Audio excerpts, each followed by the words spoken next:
قراره در مورد ترمیم و بازسازی دندانهای اندو شده صحبت کنیم. بازسازی دندانهای اندو شده یکی از پرچالش‌ترین درمان‌های، این که ترمیم هم زیبا باشه هم فانکشنال صدی نداریم، خب هم خوبه هم بده. وقتی درمان‌های متفاوت و جایگزین داریم باعث میشه که خب ما در شرایط مختلف بالاخره یه تصمیمی بگیریم، یعنی دست و بالمون بسته نیست. مثلا نمیدونم مریض پول نداره یه درمان دیگه جایگزین میکنیم، مریض زمان نداره یه درمان دیگه انتخاب میکنیم. البته که این بدیهای خودش هم داره، به خاطر که ما وقتی وسعت درمان داریم این باعث میشه که گاهی به اشتباه بریم، یعنی مثلا دندون کیس اونله نیست ما برمیداریم اونلش میکنیم، دندون کیس کرونه ما درمان مستقیم انجام میدیم. پس نیازه که مطالعه کنید، زیاد مقاله و دوره شرکت کنید برای دندانهای اندو شده تا بتونید درمان درستی داشته باشین. از قدیم این فکت بوده که دندونی که اندو میشه ضعیفه، داستانش هم زیاد بود. مثلا میگفتن که به خاطر اینکه مایع و آبی که داخل تubulهای عاجیه از دست میره، عاج شکننده میشه و در نتیجه دندون ضعیف میشه. همه ما امروزه میدونیم که اصلا اینجور نیست و دندونی که اندو میشه ساختارش با دندون معمولی هیچ فرقی نداره. پس چی میشه که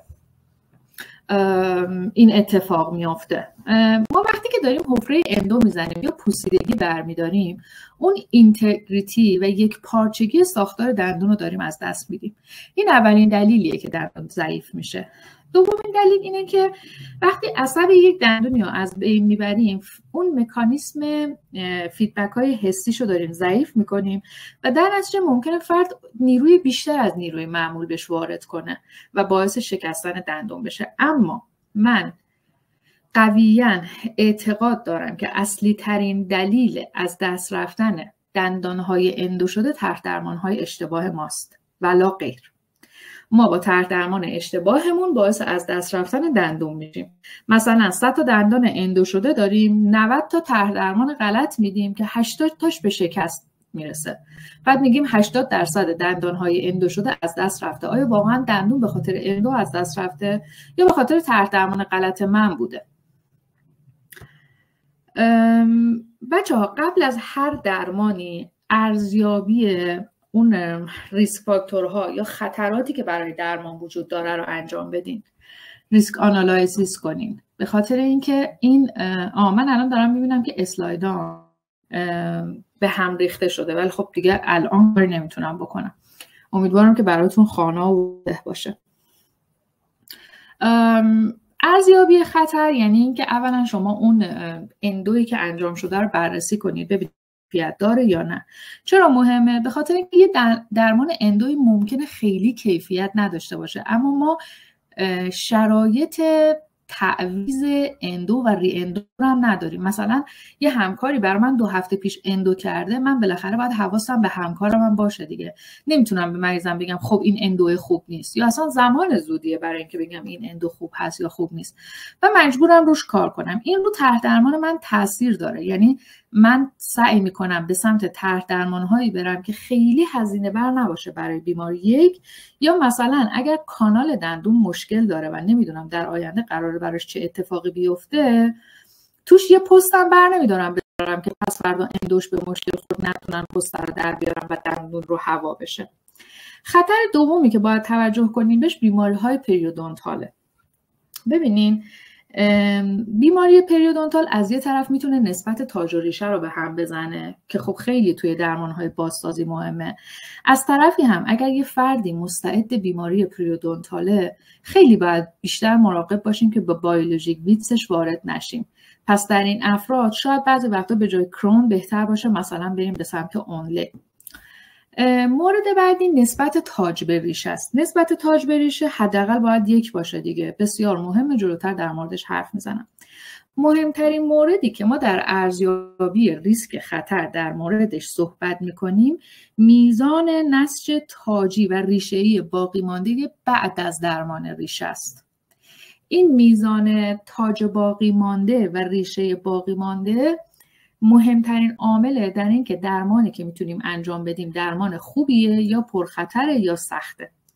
کلید این جمله من چیه که میگم میزان ساختار تاجی باقی مانده؟ کلید این جمله من فروله. یادتون باشه تو بازسازی دندانهای اندو شده همه چی به فرول میرسه.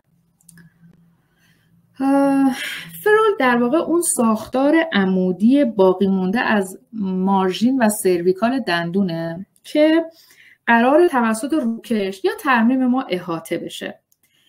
اثر فرول اینه که دندون رو در برابر نیروهای لترالی مقاوم میکنه و طول عمر دندون رو میبره بالا، یعنی فرم مقاوم رو تامین میکنه و طول عمر دندون رو میبره بالا. الان واضح‌تر براتون توضیحش میدم.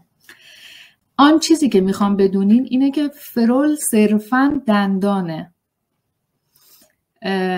خب به لحظه نگاه کنین، نوشتن اصلا صدا و تصویر ندارم من. آیا برای همتون اینجوریه یا نه؟ تصویر رو دارین؟ بله هست. پس خیلی خب، پس اون کسی که نداره احتمالاً یه مشکلی از اینترنتشه.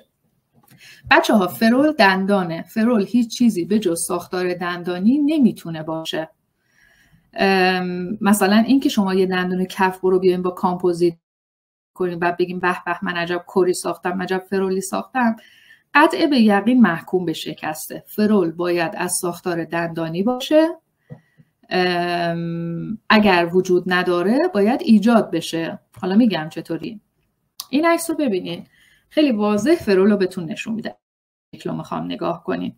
قسمت توسی ساختار دندونیه، ریشش که مشخصه، این دوتا تیکه بالا فروله. ببینین روکشی که قرار گرفته روی دندون فرول رو در بر گرفته، نه پست و کور رو که اون وسطشه. باید در محیط دندان باشه. اینجا رو ببینین، فرول های واضح و زیبا. ما اومدیم کسب پست ساختیم بالاشون. دندون ها تراش اولیه خورده ولی تراش کامل هنوز نخورده. آن چیزی که مهمه، همه دندون ها خیلی خوب و قشنگ فرول دارن. وقتی میگم فرول نداشته باشیم یه اتفاقای بدی میفته، این شکله. ببینینش، من الان اومدم اینجا پست و کور کردم، یه روکشم روی دندون گذاشتم. چه دندونی؟ دندونی که فرولش صفره، یعنی پستم و مستقیما گذاشتم روی ریشه. در اثر نیروهای مایلی که به دندون وارد میشه قطعا یک اتفاق بدی میفته، یعنی یا ریشه میشکنه یا پست و کور خارج میشه. معمولا هم ریشه میشکنه. ولی تو شکل سوم فرول واضحه. 1 تا 2 میلیمتر من اینجا فرول دارم. این لبه نیرویی که به دندون وارد میشه از طریق فرول به ساختار دندانی منتقل و منتشر میشه. مثلا این شکل رو ببینین، فرولش طول فرول باید حداقل 1 باشه. همون فرول 1 میلیمتری مقاومت به شکست رو 2 برابر میکنه، اما بهترین فرول 1.5 تا 2 میلیمتره. ما وقتی که 2 میلیمتر فرول داریم خیالمون راحته که میتونیم بازسازیمون رو درست انجام بدیم. ببینید طول فرول از طول پست که اینه خیلی مهمتره. یعنی یه دندونی که کف بره فرول نداره، شما بیا اصلا پست رو ببر تا این پایین، بعد بگو اب نداره من به جاش پست رو بلند گرفتم، هیچ فایده ای نداره. هیچ فایده ای نداره. یا ریشه میشکنه یا پست و کور خارج میشه. وقتی اینجا من فرول ندارم، یا باید بیام CL کنم فرول ایجاد کنم، یا باید فورس راپشن کنم. در نهایت اگر فرولی نداشته باشم یا خیلی کم باشه، مثل واقعا کمه، زیر 1 میلیمتر و خطرناکه، اونم برای همچین دندون درشتی، میشه خشت اول گر نهد معمار کج. حالا شما بیا خوشگل ترین پست رو بساز، بهترین روکش رو بذار، هیچ فایده نداره، محکوم به شکست. حواس ضخامت فرول هم مثل طولش مهم. ضخامتش هم باید حداقل 1 میلیمتر باشه. الان اینو ببینید، این ساختار دندونی هیچ فرولی نداره. شما هر پستی چه فایبر بذارین چه کسب پست بذارین محکوم به شکسته. تو این ما اومدیم اول CL کردیم. ببینین لول لثه اینجا بوده، با کانین انقدر فرق داشته، الان رفته تو لول کانین. میتونستیم CL کنیم. CL کردیم، فرول به دست آوردیم 2 میلیمتر تا اینجا فروله. بعد فایبر رو کور کامپوزیتی گذاشته شده و بعدم کرون شده. کرونش هم خیلی زیباست. اگر این فرول وجود نداشت این اتفاق میافتاد، همش با هم دیگه میومد بیرون. باز دوباره اینجا ببینید شکل A هیچ فرولی نداره، یه فایبر پست گذاشته، کور درست کرده، بر روکش قطعا شکست میخوره. شکل B کاملا فرول داره. شکل C فرول در باکال و لینگوال وجود داره، در مزیال و دیستال وجود نداره. شانس شکست بیشتر از بیه. تو شکل دی هم یه طرف فرول داریم یه طرف نداریم. این هم بسیار خطرناکه. پس بهترین حالتش همون شکل بی هستش. این شکل خیلی خوبه اگه متوجه شین. یه بار این منظور من رو از فرول میفهمین. این شکل رو ببینین، دندون هیچ فرولی نداره. این خط دندونه. خب اومده اینجا یه پست و کور ساخته و روش یک روکش گذاشته. دقیقاً از جایی که دندون هست تا انتهای پست بازوی مقاوم منه. از جایی که دندون هست تا بالا بازوی محرک منه یا فشارپذیر منه. وقتی که دندون فرول داره مثل این شکل بازوی مقاوم داره بلند میشه. پس نیرویی که به روکش وارد میشه در بازوی مقاوم بلندتری پخش میشه. به جاش بازوی محرک هم کوچیک شده. ببینین؟ پس نیروی کمتری به دندون انتقال پیدا میکنه و این دندون حالش خوبتره و نیروها رو بهتر میپذیره و ریشش نمیشکنه یا پست و کورش خارج نمیشه. توی این قضیه فرول به بیولوژیک ویتس هم توجه کنین دیگه. من 2 میل فرول میخوام، 2 میل بیولوژیک ویتس، یعنی ساختار دندونی بالای بون. پس یه دندونی که قرار روکش بشه از بالای بون باید 4 میلیمتر دندون وجود داشته باشه. اگه وجود نداشت با فورس اراپشن یا با CL ایجادش میکنم. و اما انتخاب طرح درمان، آروم آروم میگم تا به مطلب اصلی برسم دیگه. در انتخاب طرح درمان، اینکه من این دندون رو چیکار کنم، چجوری بازسازیش کنم، اولین عامل مقدار ساختار دندانی باقی مانده است. یعنی بر اساس اینکه چقدر از دندون من باقی مونده من تصمیم میگیرم که مثلا یه کامپوزیت بذارم یا نه یه پست و روکش بذارم. به ساختار دندانی باقی مانده بسیار توجه میکنم. مثلا هر چقدر این ساختار کمتر باشه امکان این که باید پست بذارم بالاتر، یعنی باید پست بذارم تا گیر کورم رو تأمین کنم. دومین عامل موقعیت دندان در قوس فکیه. شما میدونین دیگه از خلف به قدام نیروها کاهش پیدا میکنه، یعنی نگرانی نسبت به حجم نیرو کمه، اما از طرفی دندونهای خلفی نیرو عمودی بهشون وارد میشه، دندونهای قدامی نیرو مایل بهشون میشه. پرمولرها بین این دوتان هم نیروی عمودی میگیرن هم نیروی مایل. این در طرح درمان من خیلی موثره. چرا؟ چون هر جایی که نیروی مایل داریم معمولاً به پست نیاز داریم. سومین عامل نیروهای فانکشناله، یعنی اینکه اوضاع دهن مریض و نیروهای فانکشنال وارده چطوره. مثلا اگه بیماری براکسیسمه من نمیتونم براش اونله بذارم، باید برم سراغ کرانهای کامل. پس این 3 مورد رو اول بررسی کنیم، ببینید چقدر ساختار دارین، کدوم دندون رو دارین کار میکنین، چه نیروی فانکشنالی بهش وارد میشه، بعد برین طرح درمانتون رو انتخاب کنین. من توی 2 دسته طرح درمان رو بهتون میگم، دندانهای قدامی، دندانهای خلفی. بیشتر روی دندانهای قدامی میخوام توجه کنیم به خاطر اینکه خیلی طرح درماناش پیچیده است. بچه‌ها یادتون باشه که دندانهای قدامی رو تا جایی که ممکنه ما مستقیم کار میکنیم، یعنی کامپوزیت. به راحتی به سمت روکش کردن یک دندان قدامی نمیریم، مخصوصا با علم به این قضیه که یک روکش تک دندان خیلی کار راحتی نیست هماهنگیش با باقی دندونها، و کلا هم ساختار دندونهای قدامی جوریه که برای ترمیم‌های مستقیم خوبه.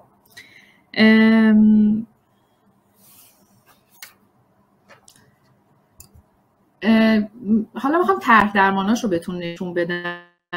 رو توی یه جدول براتون گذاشتم که راحت تر ببینید. برای دندونهای قدامی ما به طور کلی 2 طرح درمان داریم، دایرکت ها، ایندایرکت ها. برای دایرکت میتونم کامپوزیت کنم، میتونم فایبر کامپوزیت کنم. برای ایندایرکت میتونم کور کامپوزیتی بسازم روش روکش بذارم، میتونم فایبر پست کور کامپوزیتی و روش روکش بذارم، میتونم کست پست و روکش داشته باشم.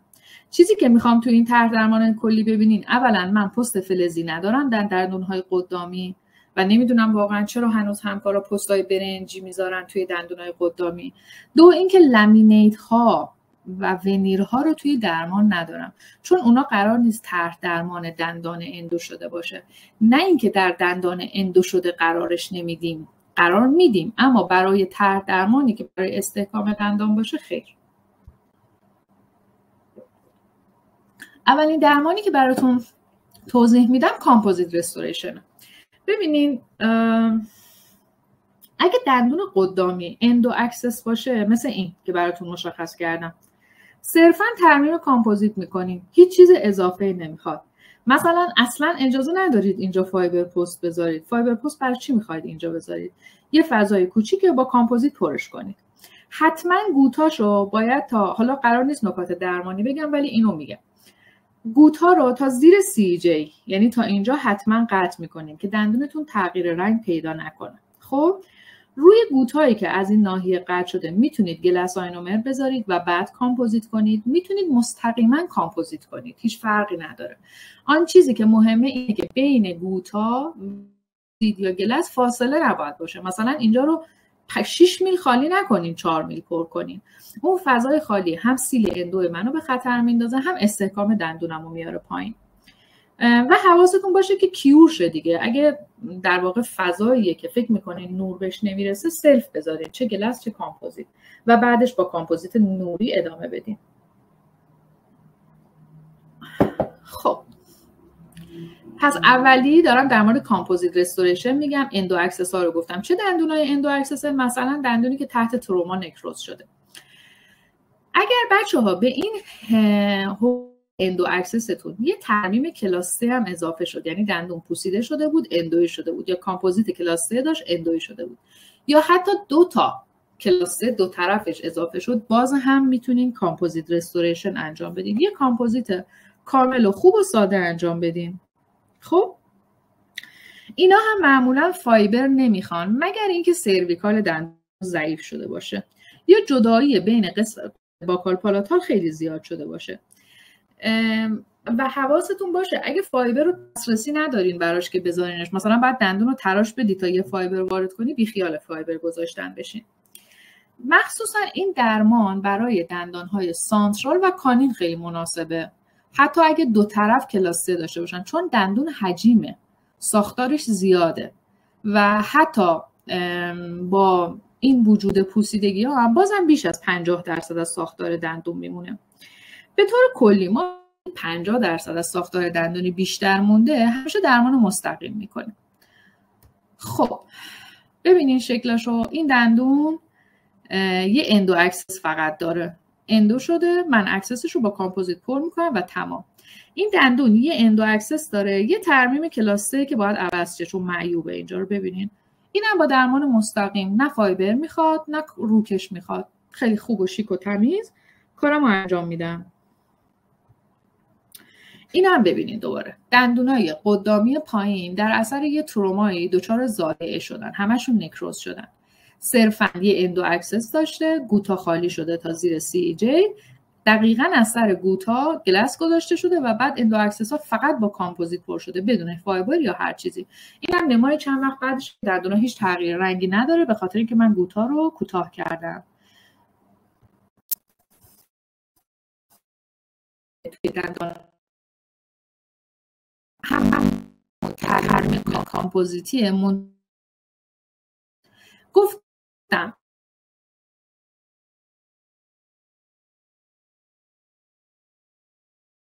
ساختار دندون از دست رفته و معمولا این از دست رفتن افقیه. ببین این دندون تحت ضربه شکسته، یک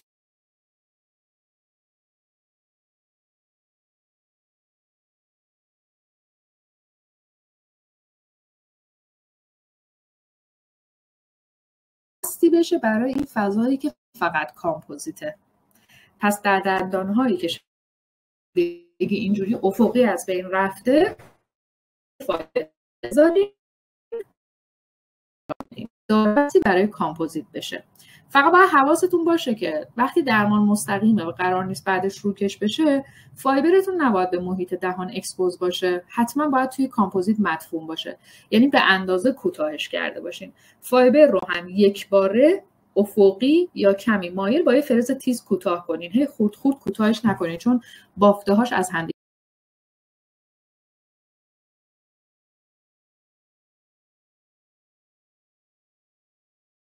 کانال خیلی بازی دارن و سرویکال دندون ضعیفه. فردی که سنش پایینه، مثلا توی این دندون اپکسیفیکیشن شده یا نه اندو میشه ولی کانال خیلی بازه، بسته نشده بوده و سرویکالش ضعیفه، اینا رو من وقتی فایبر میذارم سرویکال دندون قوی تر میشه و جلوی شکستگی کفبر دندون رو میگیره. پس اینم فایبر بیلداپ های کامپوزیت. حواستون باشه که فایبر کاملا سایز مناسب انتخاب کنین، یعنی کاملا فضای کانال رو پر کنه. سمانتون میتونه رزینی باشه، میتونه RMGI باشه.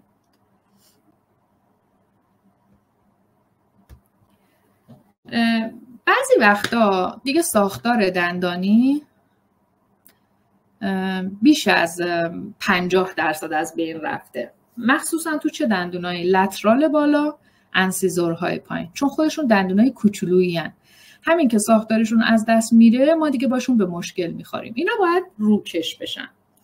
برای روکش شدن این دندون ها اگه تاج دندون خودش بتونه کور خوبی به من بده، هیچ پستی نیاز نیست. من همون کور رو با کامپوزیت مرتب میکنم و در نهایت روکشش میکنم. اگه اون کوری که دارم، یعنی ساختار تاجی که دارم، خیلی از بین رفته و ماده منو هیچ چیزی نیست، هیچ دندونی نیست که نگه داره، من باید توی کانال دندون پست بذارم و دور اون کورم رو شکل بدم که یا فایبر میذارم یا پست ریختگی میذارم. حالا بهتون جلوتر میگم که کدوم رو انتخاب میکنیم.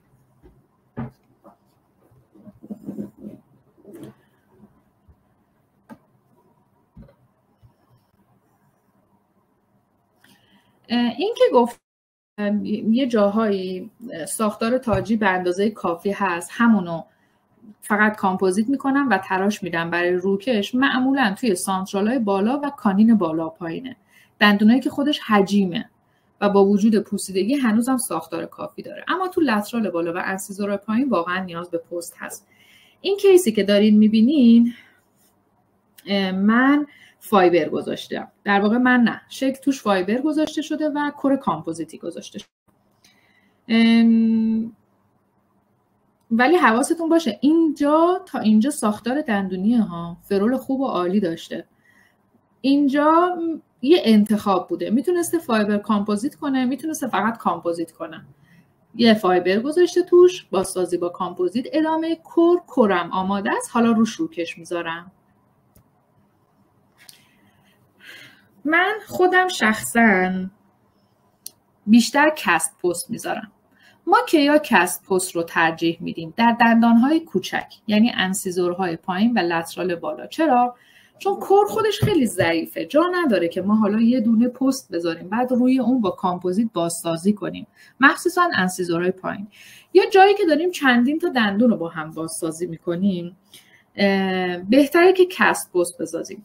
دلیل دیگه ای که میخوام بگم این هستش که کانال دندون ها شکلش خب دایره‌ای و مشخص و صاف و مرتب نیست که یه فایبر بذارم فیت باشه توش، ولی کست پست رو چون خودم دارم قالب میگیرم دقیقاً روی شکل کاناله.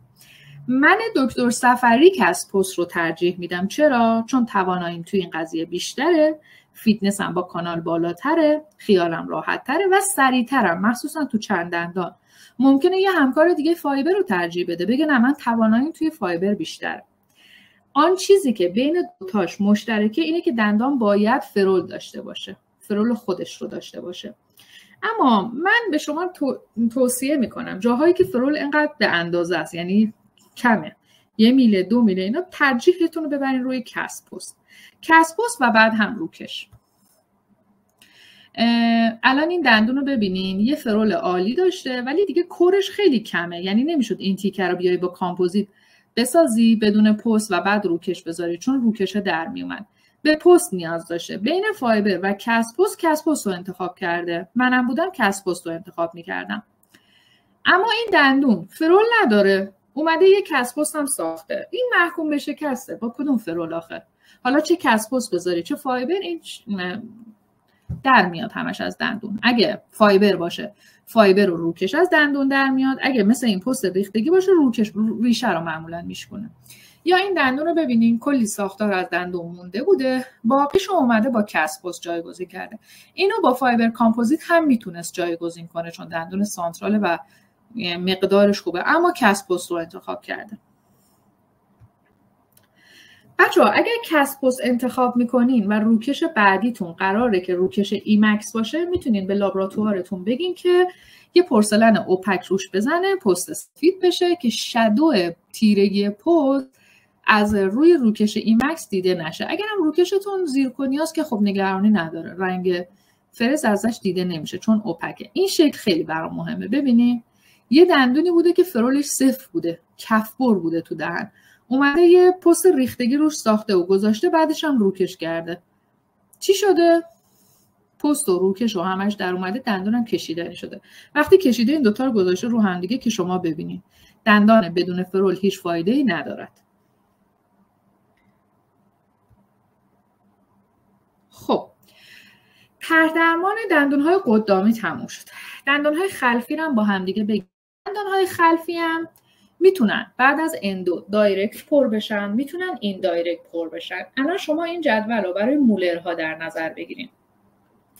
ما میتونیم بعد از اندو یه دندان مولر رو آمالگام کنیم، میتونیم پست پیش ساخته بذاریم و آمالگام کنیم. من هر جا میگم پست پیش ساخته منظورم پست تیتانیومیه، پست برنجی اصلا من استفاده نمی کنم. میتونم کامپوزیت کنم، میتونم پست پیش ساخته تیتانیومی بذارم و کامپوزیت کنم. این شد درمانهای مستقیم. در درمانهای غیر مستقیم دندون اندو شده من میتونم اونله بذارم که حالا یا اونله سرامیکی یا رزینی. میتونم دندون رو کور کامپوزیتی براش بسازم با یا بدون پست و روکشش کنم.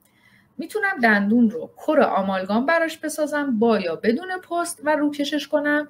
میتونم دندون رو کست پست بسازم و روکشش کنم.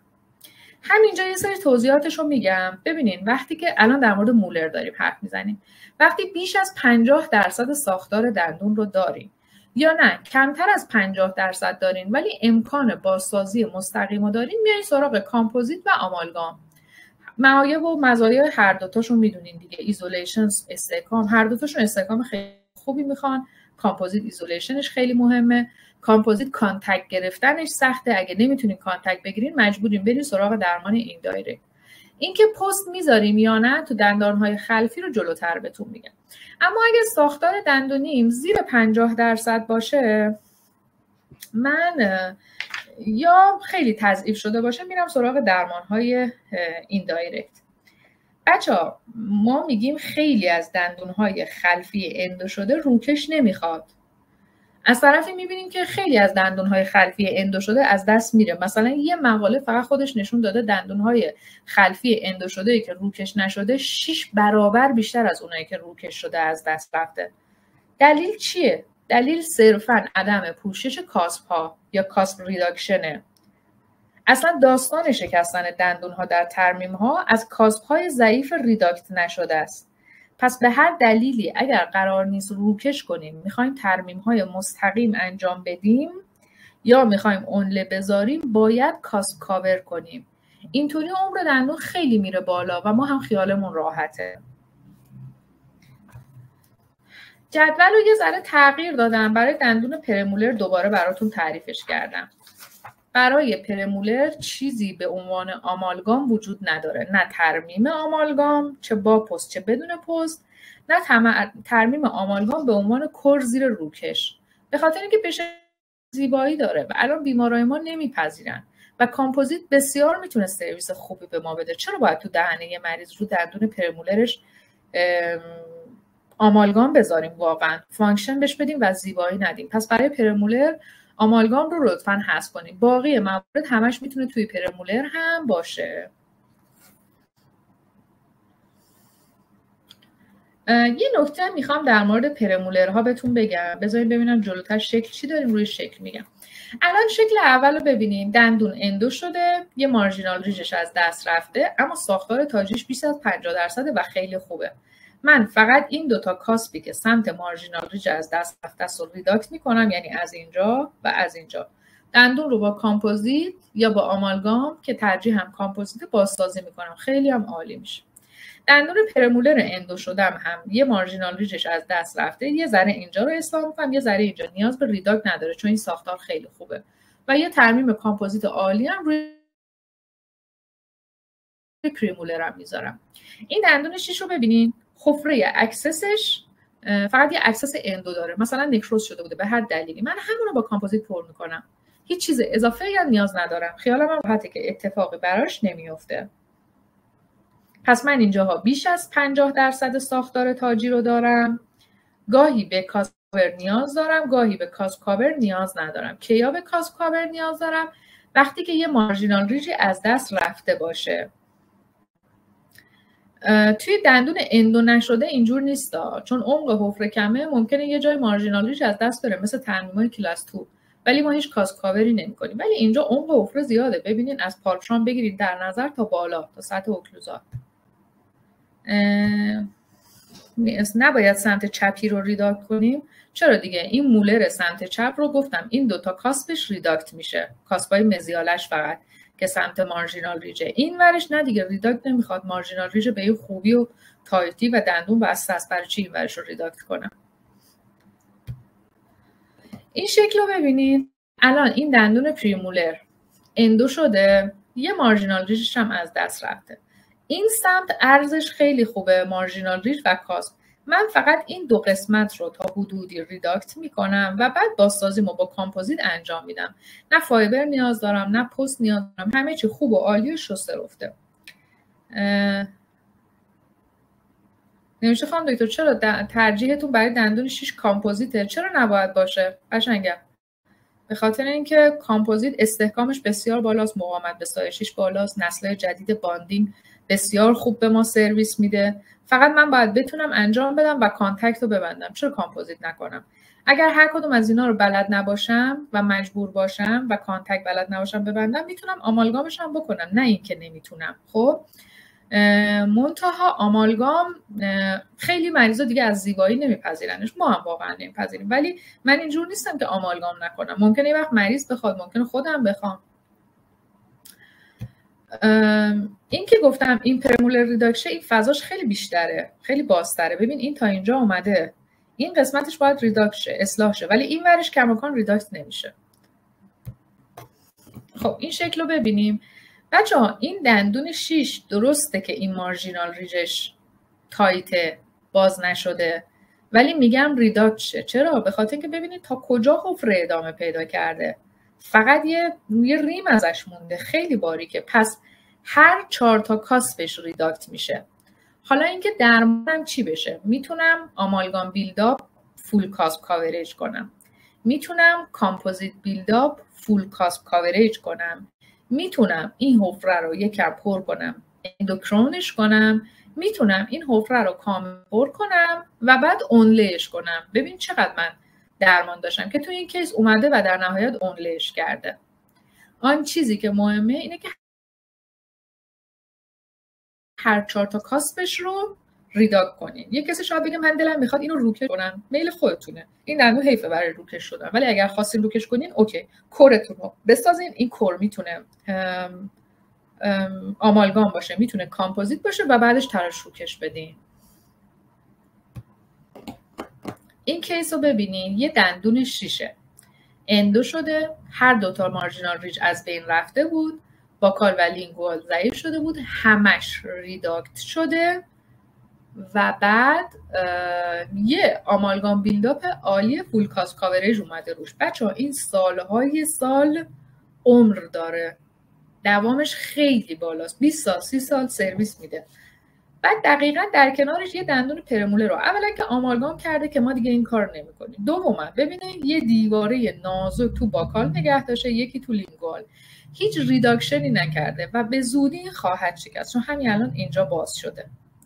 اگر همینو حتی می‌خواست آمالگام هم کنه باید کاسپ کاور می‌کرد. مثل اینور درسته که ما پرمولر آمالگام نمی‌کنیم، ولی ببینید یه کاسپ کاور فوق‌العاده 2 میلیمتری کرده و بعد آمالگامش رو انجام داده. برای کامپوزیت بیلداپ سر اوریفیسا رو میتونید مستقیم کامپوزیت بذارید، میتونید گلس بذارید و بعد کامپوزیت، فرقی نداره. خب الان این کیس رو ببینین دوباره. این مارژینال ریش که از بین رفته هیچ، این مارژینال ریش هم دیگه واقعا ضعیف شده چون این حفره اینقدر باز شده. فول ریداکت کردم، میتونم کامپوزیت کنم مشروط بر این که کانتکت اینجا و اینجا بسته بشه و بتونم ایزولش کنم. میتونم آمالگام بیلداپ کنم، میتونم اونلی کنم یا حتی اندوکرام کنم یا تهش روکش کنم. ببینید چقدر آپشن دارید بر اساس زمانتون، هزینه‌تون، تواناییتون و شرایطتون و بر اساس محافظه کارانه بودن. معلومه که تا زمانی که میتونی ترمیم مستقیم و اونلی کنی بهتره به سمت روکش نری. رو همین کیس میخوام هم بهتون توضیح بدم. بچه‌ها دندون‌های خلفی یعنی مولرها معمولا پست نمیخواد. چرا؟ به خاطر اینکه ما یه پالپ شامل عالی داریم و 3 تا سر کانال که هر کدومش 2 میلیمتر 3 میلیمتر خالی میشه. اون خودش نقش یه گیر عالی رو برای ما بازی میکنه و وقتی با کامپوزیت یا آمالگام پر میشه و میاد بالا و یه دست میشه با باقی ماده، گیرش عالیه و اصلا محاله بیاد بیرون. شما تا حالا دیدین که یه آمالگامی رفته باشه توی کانالا و یه تیکه اومده باشه بیرون؟ محاله. با پست شاید بیاد بیرون ولی این که بره تو کانالا نه، نمیاد بیرون. ما میگیم وقتی که پالپ شامرمون 4 تا 6 میلیمتره که عالی، اصلا پست نمیخوایم. 2 تا 4 میلیمتر هم باز میتونیم پست نذاریم، از سر کانالا به جاش حتما استفاده کنیم. اگر پالپ شام در طول سالهای دندون از بین رفته بود و این کف صاف بود، اون وقت میتونیم یه پست فلزی تیتانیومی توی کانال پالاتال یا کانال دیستال، پالاتال بالا یا دیستال پایین بذارید و بعد بیلداپتون رو انجام بدید. خب پس روتینلی ما پست نمیذاریم. اگر قرار بود این دندونم روکش بشه، همینجور میتونستیم از پالپ شام سریع کانال ها استفاده کنیم، کورمون رو بسازیم با کامپوزیت یا با آمالگام و بعد تراش روکش بدیم. میتونستیم اگر احساس میکردیم گیرمون کمه، پالپ شامرمون کوچولوه، اون پست فلزیمون رو میذاشتیم، کورمون رو میساختیم و بعد قالب روکش میگرفتیم. الان این شکل رو ببینین. تو این شکل این دندون اندو نشده اما تخریبش خیلی زیاده. میتونیم اینو اونلی کنیم، میتونیم بیلداپ کامپوزیت کنیم، فرقی نداره. این اومده اونلی کرده. اگه اندو شده بود هم میتونستیم اونلی کنیم، میتونستیم بیلداپ کامپوزیت، میتونستیم بیلداپ آمالگام یا حتی پست بذاریم. دندون کناری اندو شده یه تخریبی هم داره. این رو هم اومده بازسازی کرده صرفا با کامپوزیت. میتونست اونلی کنه، میتونست کامپوزیت کنه. ولی اون چیزی که مهمه ببینین که همه جا ریداک شده است.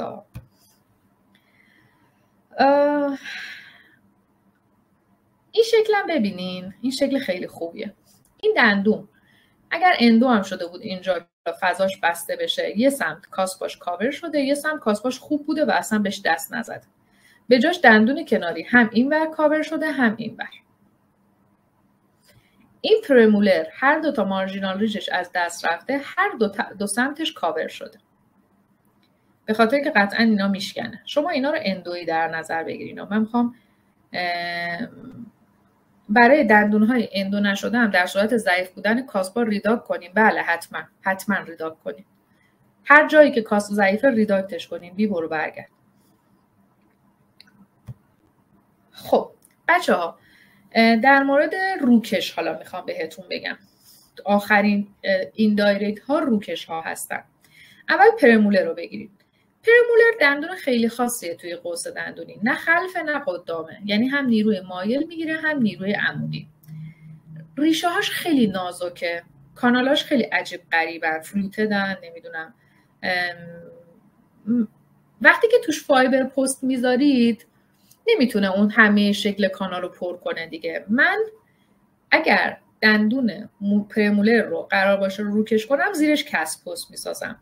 به شما هم توصیهم کسب پسته. پست رو بلندترش رو توی پالاتال بذارین، کوتاهترش رو که 2 میلیمتره توی باکال بذارین. تو دندونای پایینم که فقط اگه یه کانال باشه تو همون یه کانال. با کسب پست پرمولرها رو پیش ببرین و بعد روکشش کنین. اما فرولتون باشه ها، بدون فرول این کارو نکنین. بیشترین جایی که من دیدم دندون بدون فرول پست و روکش میشه پرمولره، همش هم محکوم به شکسته. یعنی مریض میاد مطب من یا پست و روکش تو دستشه یا با درد میاد، بعدا میبینیم که دچار ورتیکال روت فرکچر شده. خب من ترجیحم رو کسب پسته و بعدش کرونه. حتی اگه این دندون کامل بودم من رو اینا اونلی نمیذارم چون خیلی ساختار از دست رفته. ترجیح میدم از این فروله استفاده کنم و دورش روکشم بیاد. من همکار هم دارم که میبینم فایبر میذاره تو هر دوتا کانال، کور کامپوزیتی میذاره و کرون میکنه. اون هم کاملا صحیحه، حتما اون آدم تواناییشو داره. من هم گاهی این کارو میکنم، بازم مشروط بر اینکه فرول باشه ها، نه اینکه فرول نباشه. گفتین چرا تو دوتا کانال پست ریختگی رو میبرین؟ بچه ها کانال بلندتر که خب پستمونه داره بهمون گیر میده. تو کانال جلویی یک کوچولو فقط در حد 2 میلیمتر پست امتداد پیدا میکنه برای آنتی روتیشن بودن که پست تو جاش نچرخه. همین. چقدر از محیط دندون فرول داشته باشه؟ کلش باید فرول داشته باشه. اگه 3 طرف فرول عالی دارین، یه طرف 1 میلیمتر زیر لثه است، میخواین چیکار کنین اون 1 میلیمتر رو؟ لبه روکش رو ببرین اون زیر، خب بیولوژیک ویتس وارد میشین، درد بین دندانی مریض داره، التهاب بین دندانی داره و هی برمیگرده پیشتون. گاهی یه جاهایی رو ممکنه ما بگیم که مثلا حالا با دی ان ای یا چیزی میاریم بالا، ولی فضای خیلی کوچیک، اینکه یه دیوار کامل فرول نباشه هی داره خطر درمانتون رو میبره بالاتر. این دندون رو ببینین چقدر قشنگه. تا اینجا ساختار دندونیه، اومده یه 2 تا فایبر توش گذاشته، این تیکش هم کامپوزیت.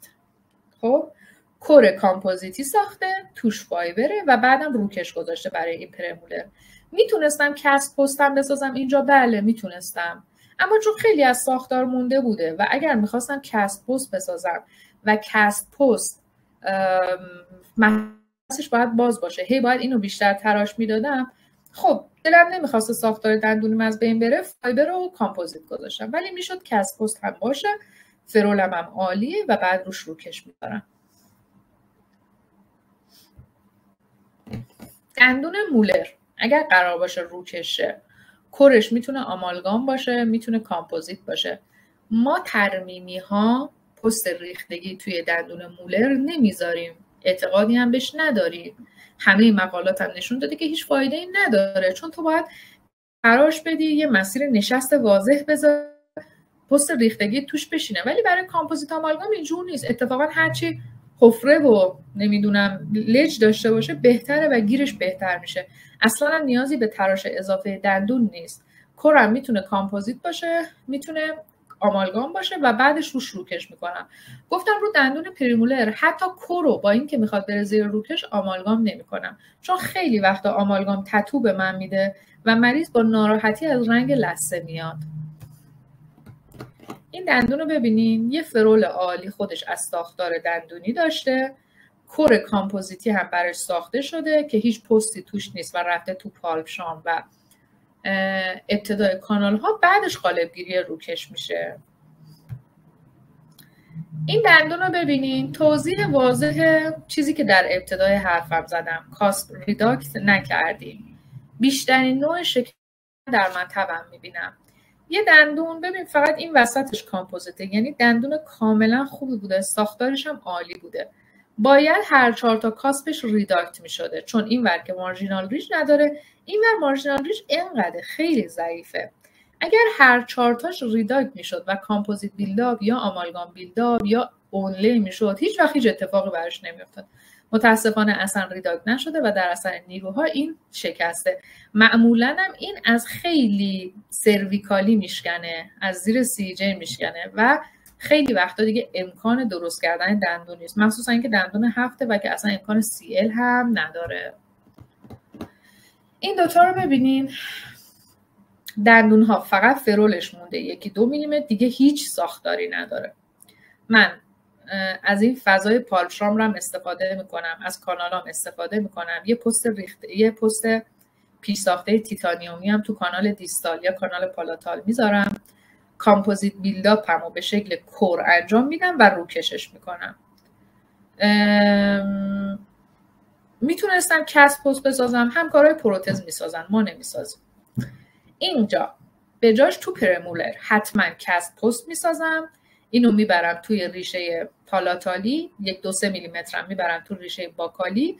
بعد از کست پست من دندون رو تراش میدم و روکش میکنم. نوشتین اسلاید قبل دندون اکس میشه اگه شکستگی زیر CJ باشه و من بهش دسترسی برای بازسازی نداشته باشم، چون تو هفت پایین امکان CL نیست، بله مجبوریم که اکسش کنیم. نوشتین این مولر سمت دیستال فرول نداره. بله سمت دیستال نداره، اما هر 3 سمت دیگر رو کامل داره. دیستال زیر لثه نیست، لب به لب لثه است، یعنی اون مشکل بیولوژیک ویتس رو به من نمیده. کمی فرولن ضعیف‌تره، اما چون توی مولرها باکال لینگوالش مهمتره و هر دوتاش هست، یکم خیالم راحته. بازسازی میکنم و کرونم رو قرار میدم. این اینستاگرام منه. کماکان اگر سوالی یا مشکلی بود از من بپرسین. حالا همینجا من سوالاتون رو جواب میدم. ببین نوشته خانم دکتر تقویت فرول با کامپوزیت ممکنه. اول حرفم گفتم فرول صرفاً دندان است.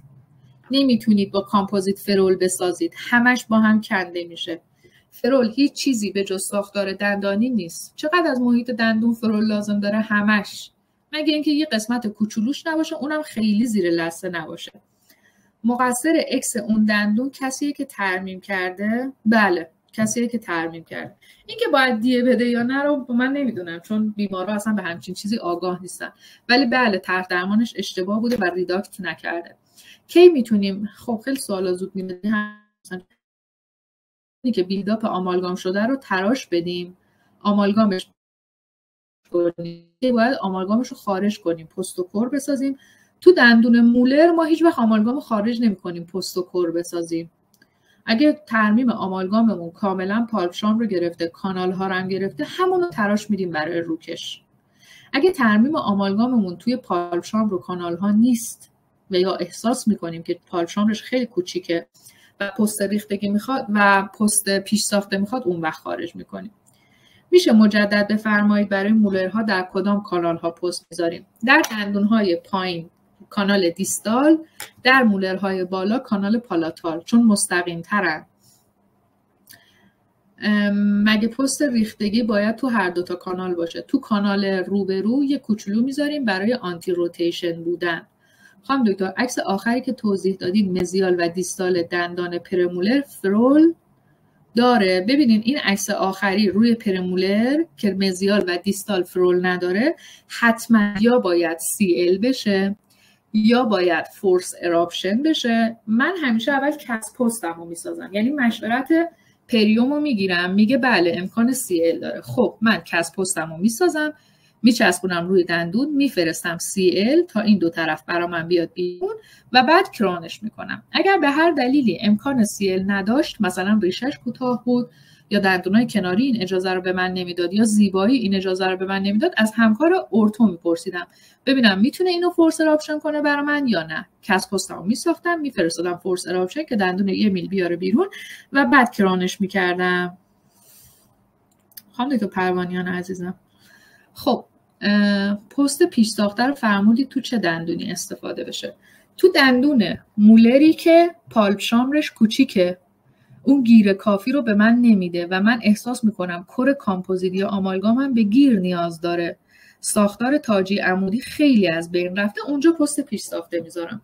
اگه پالپ شامرم خوب بود هیچ پستی نمیخواد بذارم.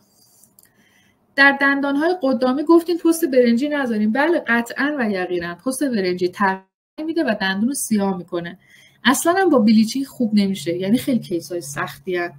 باعث میشین که دندون انقدر زشت بشه که مجبور شه بره به سمت کرون. پست برنجی نذارین، پست فایبر بذارین تو قدام. 1/4 یک دیواره فقط میتونه فرول نباشه، در حداقل 1 دیواره قسمتیش بله میتونیم.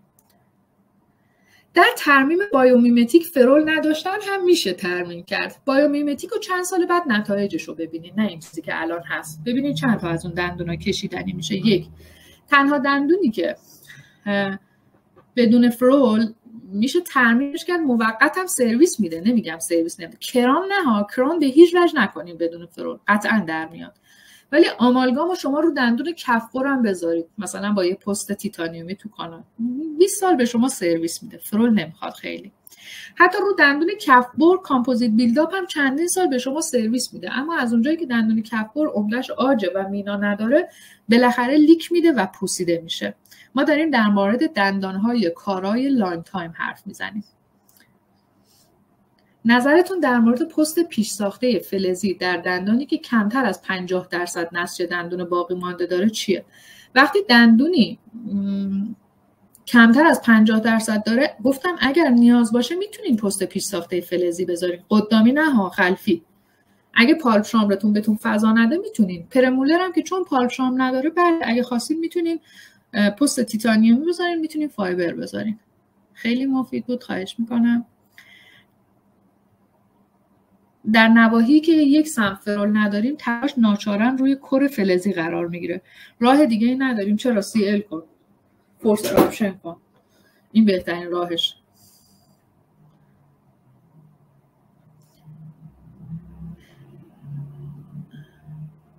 خانم دکتر، اگه پرمولر با آمالگام پر شده باشه و روکش شده باشه، امکان خارج کردن آمالگام و ساخت کور کامپوزیتی و بعد روکش وجود داره؟ بله قطعا وجود داره، بهترین کارم هست.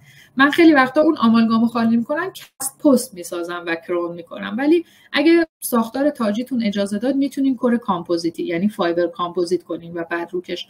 خود من شخصا توی پرمولرها کست پست رو ترجیح میدم. وارد شدن آمالگام به کانال ها برای ری اندو مشکل ایجاد نمیکنه؟ نه. میدونین چرا؟ چون تفاوت رنگ داره با ساختار دندونی، خیلی راحت خارج میشه. محل قراردهی پست ریختگی در پرمولرهای چند کاناله بالا و پایین رو بفرمایید. گفتم پست ریختگی توی پرمولرهای بالا تو کانالی که مستقیم تره، معمولا کانال پالاتال. پایینم که وقتی یک کانال داره تو همون یک کاناله.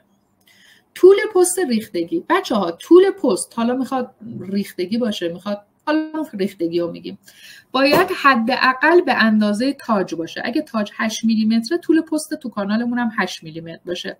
معیار دیگه 4 تا 5 میلیمتر گوتا باید در انتهای کانال بمونه. پس من اگه مثلا 8 تا طول تاجمه، 8 تا رو خالی کردم، مثلا 6 7 دارم توی گوتامون، دیگه گوتا رو بیشتر بر نمیدارم. هر کدوم که اول بهش رسیدیم ما میخوایم گوتای بیشتری تو کانال بمونه، ولی دیگه زیر 3 میلیمتر هم اصلا نباید گوتا بمونه. آنتی روتیشن تو پرمولرها خیلی بهتون کمک میکنه، بذارید.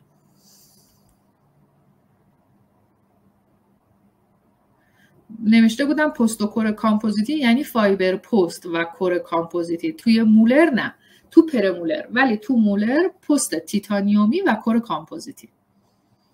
آیا روکش میتونه روی یه دیواره کامپوزیتی قرار داده بشه؟ نه بچه‌ها، همون تیکه کامپوزیتی که زیر روکش نرفته و دندان نیست لیک میده، پوسیده میشه و روکشتون از همونجا خراب میشه. این کارو اصلا نکنین. پست تیتانیومی گیر خوبی با کامپوزیت میده، خیلی گیر مکانیکال خیلی خوبی میده، گیر شیمیایی که نیست، میره تو خلل فرج و شکلش گیر میکنه. اگر مارژینال ریج مزیال و دیستال رو نداشته باشیم، آیا هر 4 تا کاس باید ریداکت شه؟ بله. نوشته حتی اگه ضخامتشون مناسب باشه. خب معلومه که اگه ضخامتش مناسب نباشه این کارو نمی‌کنه. ولی وقتی اون وسطش اندو اکسس خورده، بعیده که ضخامتش مناسب باشه. خانم دکتر، من یه بیمار دارم دندون سانترال کلا تاجش رفته و ریشه مونده. سانترال بغلش هم به شدت پوسیده است. از نظر مالی هم خیلی ضعیفه. طرح درمان چیه؟ نمیدونم سنش چقدره. خب با این چیزی که میگی هم نمیتونم طرح درمان بدم. برام عکس بفرست، رادیوگرافیشو بفرست توی اینستاگرام، سنشو بگو تا بهت بگم چیکار کنم. دندان مولری که مارژینال ریج مزیال و کاسپای مزیوباکال و مزیولینگوالش از دست رفته و اوکلوژن بیمار گروپ فانکشنه، طرح درمان میتونه بیلداپ باشه؟ بله میتونه. نه الزامی نداره غیر مستقیم باشه. میتونیم اگر تواناییشو داریم مستقیم کار کنیم. آخرین سوالی که جواب میدم سوال خانم دکتر پروانیانه، چون دیگه زمان تموم شده.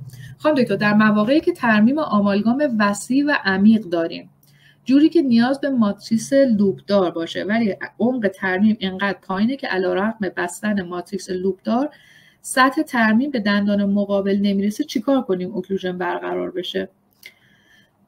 خیلی بعیده که دیگه یه چیزی به لبه نوار ماتریکس لوپدار نرسه، اگر دیگه اونقدر پایینه که به لبه نوار ماتریکس لوپدار نرسه، یعنی رو استخونه، اصلا امکان ترمیم نداره، چون عرض یه دونه نوار لوپ زیاده، امکان ترمیم اونجوری نداره، باید CL بشه.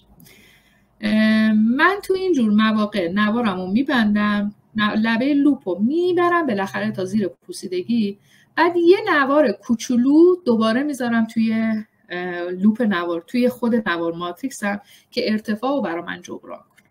ازتون خیلی ممنونم، امیدوارم که براتون مفید بوده باشه. کماکان اگر سوالی داشتین میتونین تو اینستاگرام از من بپرسید. مراقب خودتون باشین و شب بخیر.